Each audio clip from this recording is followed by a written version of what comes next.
Welcome to channel KPU Jakarta Selatan. Halo semuanya, siang hari ini kita akan ngobrol atau berbincang-bincang seputar tentang kepemilihan dan demokrasi. Dan siang hari ini kita sudah kedapatan ratusan lebih pertanyaan dari generasi Z, Gen Z, yang kemarin kita dapatkan dari webinar yang telah kami lakukan selama 5 kali tatap muka, 5 sesi. Dan dari 5 tatap muka itu ratusan pertanyaan masuk untuk KPU Jakarta Selatan yang bertanya seputar pemilu dan demokrasi. Ini saya kira pertanyaan-pertanyaan yang cukup menarik dan kritis sekali yang diajukan oleh teman-teman generasi Z, para siswa-siswi SMA se-Jakarta Selatan. Oleh karena itu kami sudah coba merangkum ataupun melakukan list pertanyaan-pertanyaan dan akan dijawab oleh bapak-bapak komisioner yang hadir pada siang hari ini. Saya perkenalkan satu-satu. Di sebelah kanan saya adalah Pak Agus Sudono.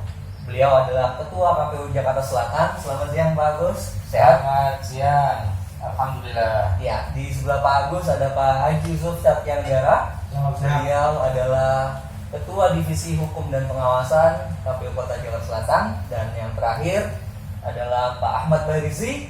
Beliau adalah Ketua Divisi Program dan Data KPU Kota Jakarta Selatan. Assalamualaikum.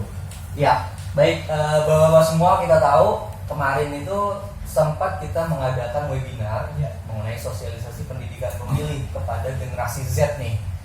Generasi Z ini bisa dikatakan adalah orang-orang calon-calon pemilih pemula yang barangkali belum atau baru akan melaksanakan pemilu di 2022 kalau ada pilkada atau 2024 nanti. Nah, dari banyak pertanyaan kita kedapatan ratusan pertanyaan oleh para peserta itu yang luar biasa. Kita akan coba menjawab karena kemarin di webinar itu waktunya sangat terbatas. Akhirnya kita putuskan untuk menjawab pertanyaan-pertanyaan itu melalui podcast di channel YouTube KPU Jakarta Selatan. Baik, saya mungkin mulai dari pertanyaan ya dari adik-adik kita mengenai, saya bacakan dari Faik Wisesa. Apa kabar Mbak Faik atau Mas Faik nih? Mas Faik ya. Mudah-mudahan nonton channel YouTube kita. Pertanyaannya, apa tugas KPU jika pemilu sudah selesai atau sudah tidak ada pemilu? Nah, KPU ngapain aja sebenarnya sih setelah kalau pemilu nggak ada tuh? Barangkali bisa dijelaskan sama Pak Ketua. Ya baik, terima kasih. Ini pertanyaan ada yang cukup bagus ya. Tugas KPU jika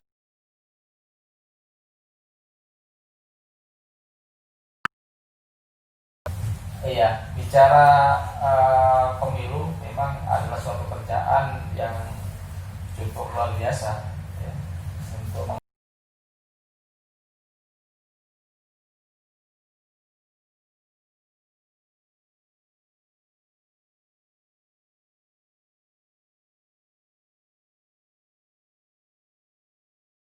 beberapa pekerjaan. Yang utama tentu kita harus merawat data ya. Data pemilih ya kan, yang sangat urgent setiap tahapan itu perlu dimanage dengan baik, karena salah satu kunci sukses pemilu ya data pemilih. Maka dari itu walaupun selesai pemilu, data pemilih harus dimaksimalkan untuk diupdate secara baik supaya nanti ke depan kalau ada pemilu bisa menghasilkan data yang akurat. Menghasilkan data yang akurat dan valid Ya. Sehingga stakeholder tentu sangat puas kalau kita punya data pemilih yang cukup valid. Saya kira itu. Oke. Boleh, silakan Pak Barizi. Kegiatan tahapan KPU ngapain sih kerjanya setelah tidak ada pemilu? Pastinya kita harus melakukan evaluasi tentang apa yang kita lakukan selama tahapan. Pasti ada plus minus lah ya yang terjadi. Karena itulah kita harus memastikan bahwa itu menjadi pembelajaran terus menerus dan kita perbaiki tata kelola kita ke depan sehingga pemilu berikutnya akan mendapatkan satu tata kelola yang lebih efisien misalnya, lebih inovatif dan menghasilkan kinerja yang lebih baik. Oke. Selain itu juga mungkin bisa saya tambahkan. Ya, gimana tuh Pak Haji? Selain tadi merawat, kemudian evaluasi. Kita juga perlu merawat juga konsolidasi dengan seluruh stakeholder yang ada di wilayah kita, sehingga terbangun komunikasi dan mempunyai pemahaman yang sama apabila nanti tahapan-tahapan pemilu lagi menjelang pemilu yang akan datang. Saya kira itu juga tidak ada penting. Oke, jadi artinya tidak, sebenarnya setelah pemilu nggak ada, KPU masih tetap bekerja ya. Banyak kerjaan yang dilakukan oleh teman Komisi Pemilihan Umum ya. Betul, seperti di Jakarta Selatan kan sekarang divisi data pemilih sedang melakukan data update, pemilih berkelanjutan. Bahkan kita juga kalau bisa disampaikan kan kita punya portal yang bisa ngecek kalau pemilih. Misalkan bisa disampaikan di portal apa tuh Pak? Kalau misalkan teman-teman ingin ngecek iya di www.js.kompakmemilih.com. Ya, adik-adik generasi Z nih yang barangkali usianya baru masuk 17 tahun mau ngecek udah terdaftar atau belum sebagai pemilih, bisa monggo mampir di portal www.js.kompakmemilih.com. Itu aplikasi yang dibuat oleh Pak Ahmad Barizi, divisi program dan data. Baik, adik-adik semua, artinya KPU nggak nganggur setelah pemilu. Ya, banyak banget kerjaan yang dilakukan oleh KPU seperti tadi disampaikan, ada update data pemilih berkelanjutan, ada evaluasi pemilu, kemudian juga konsolidasi dengan para stakeholder, dan yang tidak kalah penting adalah tetap melakukan pendidikan pemilih, sosialisasi kepada masyarakat. Oke, baik. Namun ada lagi yang lupa ini. Oh, apa tuh? Setelah pemilu, jadi banyak dokumen-dokumen ya. Dokumen-dokumen yang selama ini tahapan pemilu cukup panjang segala macam, ya kan? Baik berupa berita acara, kemudian arsip-arsip C1 segala macam itu ya. Itu kan perlu untuk diarsipkan. Jadi sekarang juga setelah pemilu, KPU Selatan juga merapikan dokumentasikan secara digital ya.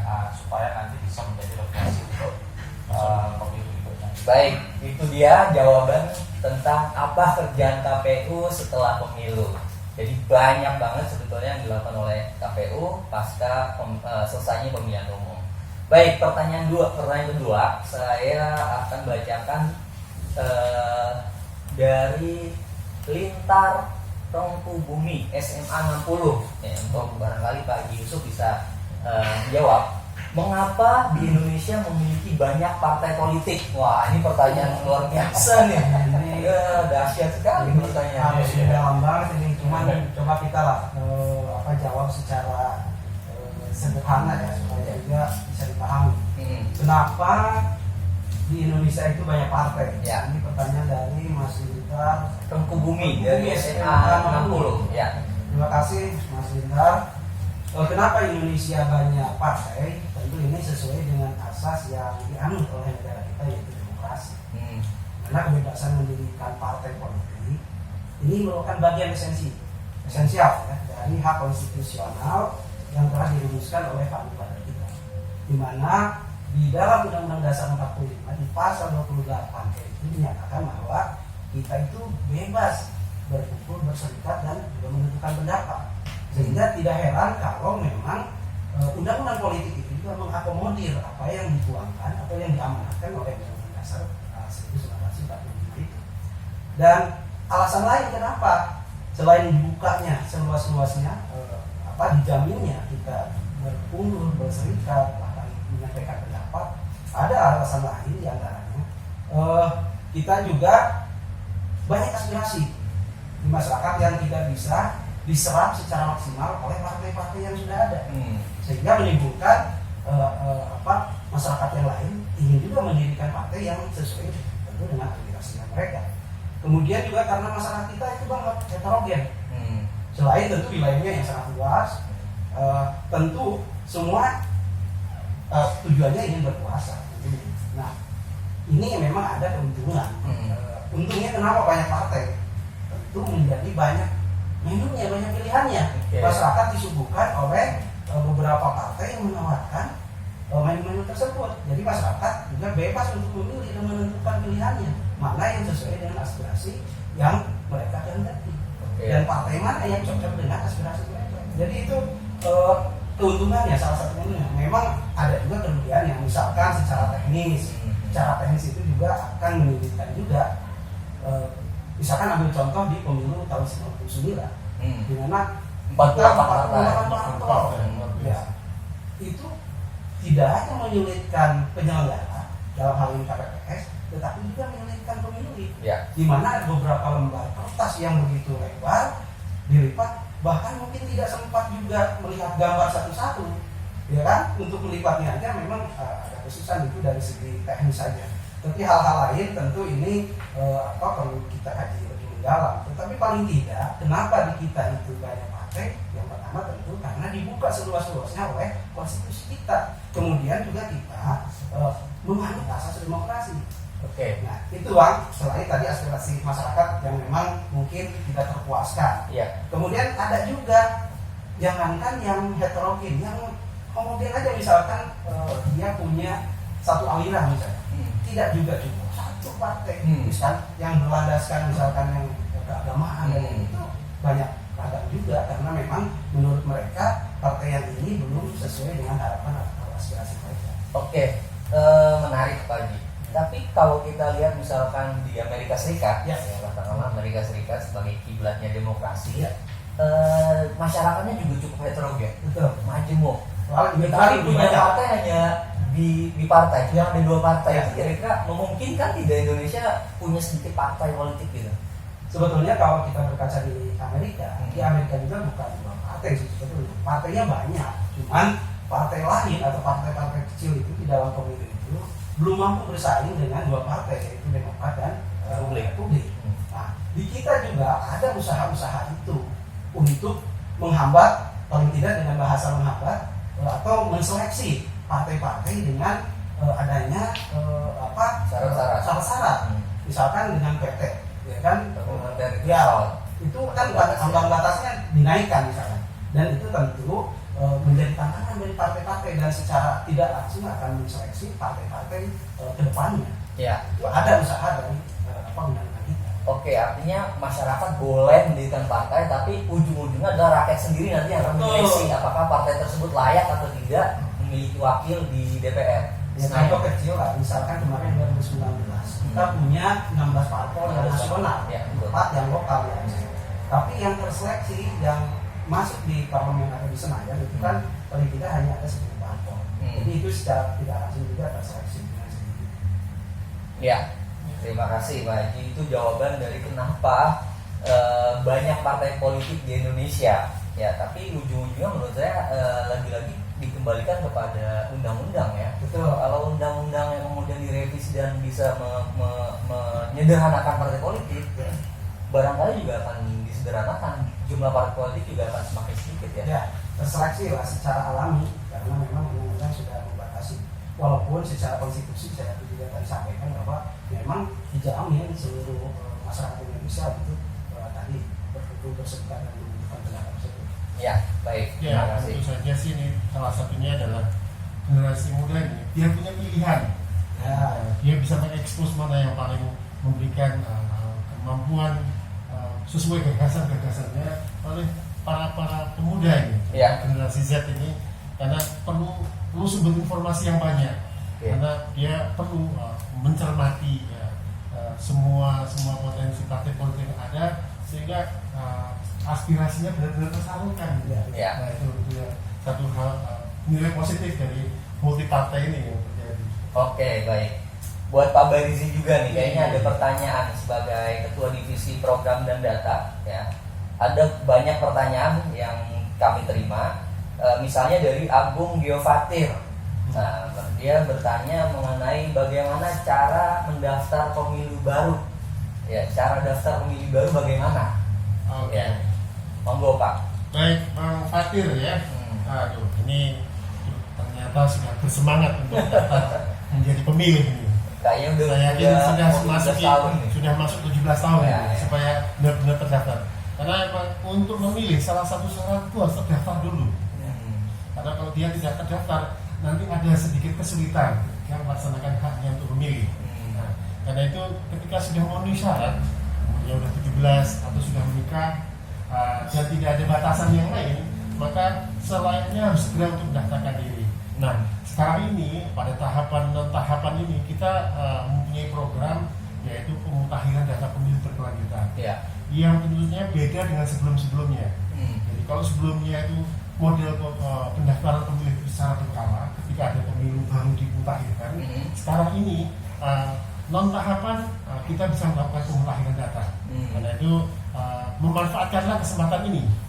Nah, tadi di awal kita udah bilang nih, khusus Jakarta Selatan kita punya portal khusus. Ya. Portalnya adalah www.cs-kompakmemilih.com.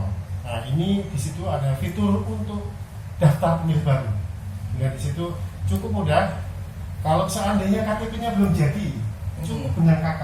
Jadi KK-nya difoto, tempelkan di situ. Jadi Anda nggak perlu sulit-sulit untuk mengisi semua elemen data. Kita akan membantu. Jadi itu salah satu tahapan yang harus dilakukan. Atau silakan datang ke KPU. Kantor ya, kantor. Kita akan melayani mereka. Jadi silakan datang untuk mendaftar. Bahkan kita juga secara proaktif kita akan lakukan juga. Karena kita juga bekerja sama dengan teman-teman dari Dinas Dukcapil untuk mengidentifikasi langsung. Karena Anda adalah warga negara, ya, dengan sendirinya data Anda sudah akan terrecord, sudah masuk ke 17 tahun.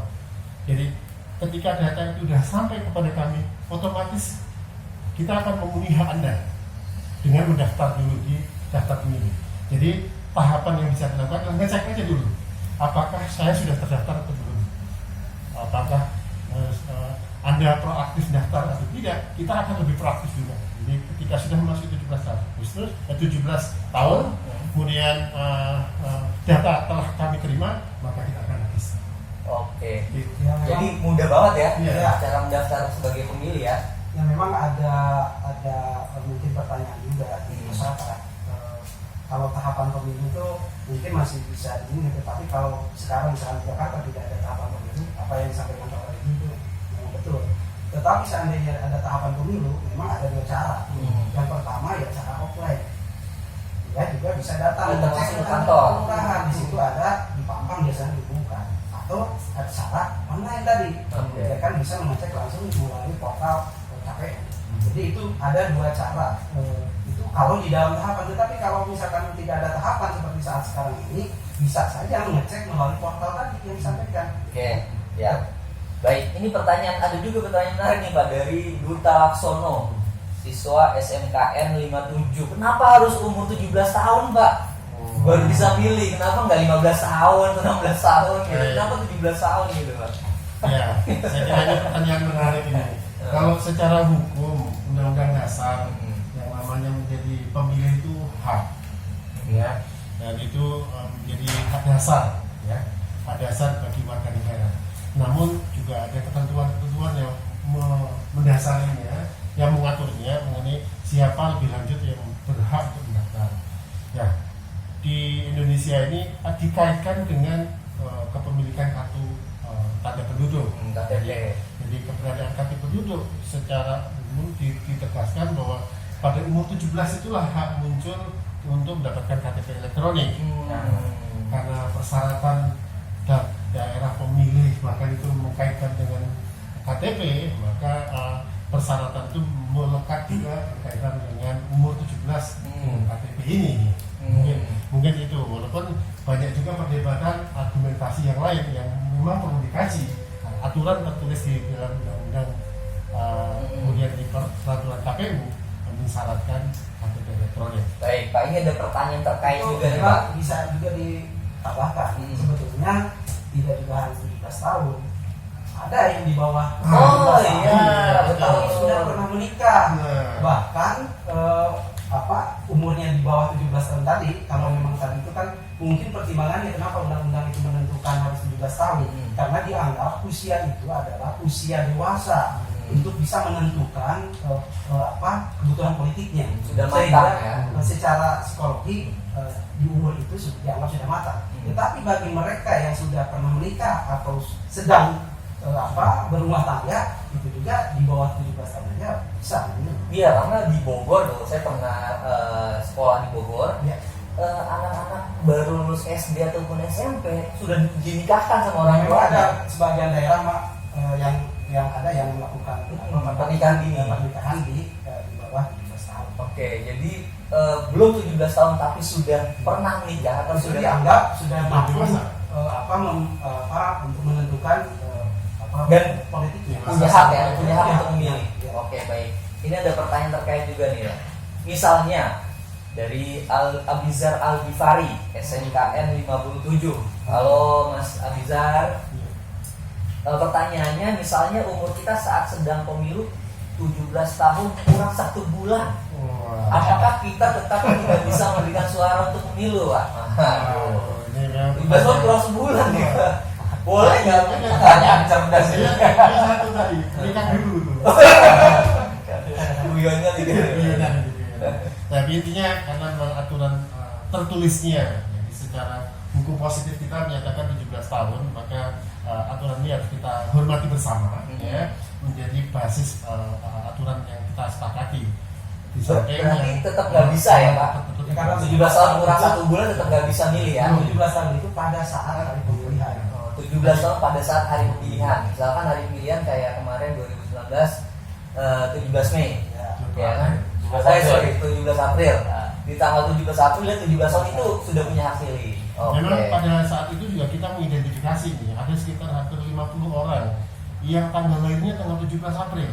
Maka kita juga langsung melakukan koordinasi ini dengan teman-teman Dukcapil, memastikan hak-hak mereka tidak hilang, Ya. terutama berkaitan dengan KTP.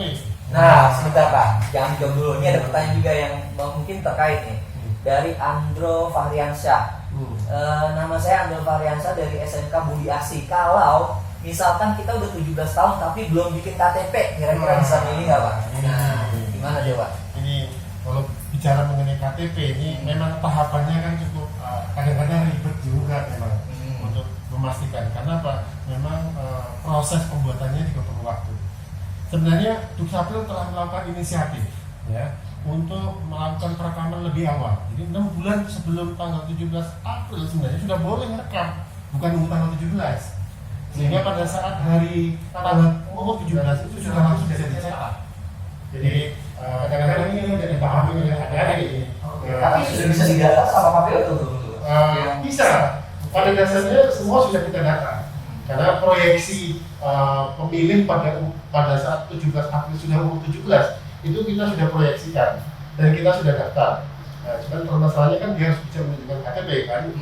Jadi itu tahapannya. Sehingga harapannya sih mereka harus proaktif. Kemudian yang kedua tentu saja ada alternatif yang lain yang bisa digunakan sebagai misalnya mendapatkan surat keterangan pengganti atau surat suket ya, pengganti KTP yang menjadi referensi bahwa dia sebenarnya sudah mempunyai KTP karena ada dalam proses dan itu di dalam PKPU dibutuhkan. Oke. Terima kasih. Mudah-mudahan pertanyaan dari jawaban dari Pak Barizi bisa menjawab pertanyaan dari Mas Abizar. Oke. Ini saya kembali ke ketua. Ini ada pertanyaan yang cukup kritis nih, Pak Ketua, yang datang dari Ade Faisal Faturrahman, siswa SMK Bunda Bandung. Halo Mas Bunda Bandung. Ade Faisal. Ini pertanyaan kritis nih. Saya sudah tidak percaya sama pemerintah. Yang sekarang Pak kebanyakan omong kosong, ketimbang janji-janji manisnya yang dikeluarkan, padahal dia sudah berjanji akan melaksanakan kalau dia sudah terpilih. Mohon dijawab Pak. Ini pertanyaan dari adik-adik. Ini pertanyaan yang cukup menantang ini ya dari adik kita Faisal Faturrahman gitu kan. Jadi kalau seseorang nyalek kemudian sudah terpilih menjadi penguasa, Janji-janjinya ya selama kampanye kan dia banyak janji itu kan, yang ini segala macam kan gitu kan. Tapi kenyataannya memang banyak yang mempertanyakan ya terkait dengan janji. Tapi prinsipnya mereka sudah terpilih, tentu kita harus kawal ya, calon yang sudah kita pilih kemudian dia menjadi penguasa di wilayah itu. Jadi terus dimonitor ini. Cara mengawalnya gimana Pak? Oh ya ya artinya jangan dilepas, harus dikawal, kemudian diingatkan secara terus-menerus kan begitu kan. Ya saya pikir juga bisa juga bersifat komunitas kelembagaan, bukan person ya kan gitu. Mungkin juga kita terus mengingatkan, karena biasanya ada juga beberapa calon ya untuk berbagai calon untuk bisa menang itu kan ada juga yang membuat komitmen ya kan. Itu juga bagian penting, salah satu cara mengingatkan, kita tunjukkan kota tersebut kepada calon yang menjadi penguasa ya kan. Saya pikir yang lebih penting adalah kita harus punya tanggung jawab juga, kita kawal calon tersebut, kemudian kalau dia tidak menentukan melaksanakan janjinya kita ingatkan dan secara kontinu ya, pada saatnya nanti kalau dia selama satu periode kemudian tidak bisa merubah janji, saya pikir itulah momen yang harus partisipasi aktif dari pemilih ya untuk bisa mengganti atau mempertahankan kepada calon yang tadi yang saya maksud itu. Iya, baik. Sebagai tambahan ini Pak. Iya. Jadi di dalam masa sebagai anggota Dewan selalu ada yang namanya kegiatan reses. Ya. Ini reses apa betul Pak? Ya, generasi Z ini bisa ngerti ini. Kegiatan yang dilaksanakan di luar parlemen dalam rangka berkomunikasi dengan konstituen atau aspirasi. Seringkali ini di masyarakat ini kurang mendapatkan perhatian. Ini sebenarnya kesempatan melakukan komunikasi politik ya, mengenai menagih janji atau melihat lagi perkembangan potensinya apa sih yang bisa dikembangkan sebagai anggota dewan untuk mensejahterakan warga masyarakat ini. Apakah ada penyesuaian program? Karena bisa jadi memang pada saat pemilu menyampaikan A, B, C, tapi dalam pelaksanaannya berubah menjadi B, C, D, bisa saja demi kebaikan bersama. Jadi yang penting adalah ada proses komunikasi untuk menyampaikan aspirasi itu. Oke, baik, terima kasih Bapak Raditya dan Maula. Ini ini pertanyaan menarik juga nih dari Dwi, dan saya kira ini pertanyaan sama ya antara Dwi dengan Syarifah. Dwi SMKN 57 dengan Syarifah Samaniri dari SMA 37 Jakarta. Pertanyaannya sederhana tapi mungkin jawabannya juga nggak sederhana. Kenapa TNI atau Polri aktif tidak memilih hak pilih? Alasan utama mereka tidak punya pilih apa Pak? Padahal mereka semua warga negara Indonesia. Bisa tolong dijelaskan? Nah, Pak Yusuf barangkali bisa menjelaskan kenapa TNI Polri aktif tidak memiliki hak pilih? Ya, memang dari pemilu ke pemilu memang TNI itu masih dibatasi ya, belum diberikan hak untuk memilih maupun dipilih. Padahal kalau kita melihat sejarah pemilu di Indonesia di tahun 55 itu TNI atau saat itu namanya Angkatan Perang, dia diberikan kesempatan untuk memilih maupun dipilih. Tetapi mulai pemilu di tahun 71 sampai dengan sekarang itu dibatasi, apalagi setelah ada keluar keputusan Mahkamah Konstitusi nomor 22 tahun 2014 itu ada beberapa pertimbangan yang selain tentunya secara luasnya adalah ini merupakan keputusan politik umum di Indonesia, konsensus lagi. Ini ada konsensus bersama dari pemangku kebijakan bahwa di Indonesia sampai saat ini belum diberikan hak politik kepada TNI maupun Polri untuk memilih. Kemudian juga ada pertimbangan bahwa TNI Polri itu dianggap kelompok yang tidak boleh terdistribusi dalam faksi partai politik. Nah, kenapa? Karena dianggap TNI itu adalah alat pertahanan negara. Nah, di samping tentu secara regulasi juga diatur di dalam Undang-Undang Nomor 7 Tahun 2017 Bang, tentang pemilu, di pasal 200-nya itu dinyatakan dalam pemilu anggota TNI Polri tidak menggunakan hak pilihnya. Jadi sudah diikat oleh undang-undang. Jadi tadi kesepakatan yang tadi politik hukum di Indonesia itu kemudian dituangkan di dalam Undang-Undang Nomor 7 Tahun 2017. Ada juga undang-undang lain yang mengatur misalkan tentang Polri.